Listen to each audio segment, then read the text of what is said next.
Kinakabahan si Zoe dahil nabalitaan na nga niya na nagsumbong na nga itong kanyang tita ni Risa sa pulis at kinanta na ang kanyang ina, si Moira.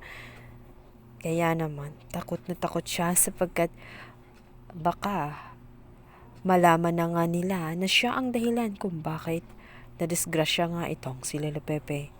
Kapag nangyari na ngayon ay tiyak nakasusuklaman siya ng lahat-lahat na nakapaligid sa kanya.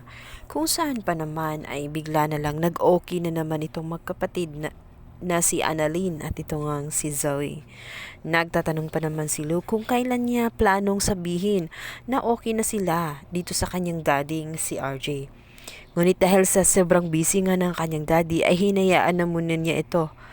Sa kabilang banda, dahil rin sa kagustuhan ni Eric na mawala nga sa landas itong si Moira, ay isusuplo nga niya yun at nakahanap nga siya ng pagkakataon. Alam niya kasi na maging itong si Moira ay panganib din sa kanilang mga plano sapagkat nagnanais din ito na makuha ang Apex at nag-a-after din ito sa kayamanan ng mga tanyag. Kaya para magiging wala na siya sa kanilang landas ay tuluyan nga niya itong ipapakulong lalo't narinig niya itong si Dax nakausap. At dito niya napagtanto na talagang kasabot pala ni Dax itong si Moira. At isa siya sa tauhan ni Moira na inutusan kung saan dinukot nga itong si Lolo Pepe at matagal na nawala ng ilang araw.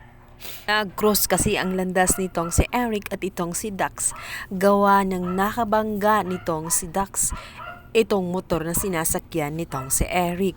Kaya naman nagpang-abot sila sa presinto. At dito nga niya natuklasan ang lihim ni Dax at itong si Moira. At mga ilang saglit pa dahil nga natawagan na nga nitong si Eric, ito ngang si RJ at itong si Giselle ay nagpang-abot na nga sila dito sa presinto. Dahil na rin sa galit nitong si Dax dito kay Moira. Dahil hindi na nga siya pinapansin at nagsasawa na itong magbibigay ng pera sa kanya kaya hinayaan lang siya sa kanyang kaso dito kay Eric. Dito na nga wala na siyang option kundi sabihin na lamang sa lahat nalak siya ng malaking halaga nitong si Giselle. Gusto niyang dublihin kung magkano ang binibigay ni Moira sa kanya. Maging isang witness lamang siya para magdidiin at tuluyan nga mapakulong itong si Moira. Ang gusto lamang mangyari ni Giselle ay magsalita siya sa korte at sasabihin niya lahat kung sino-sino pa ang naging kasabwat ni Moira.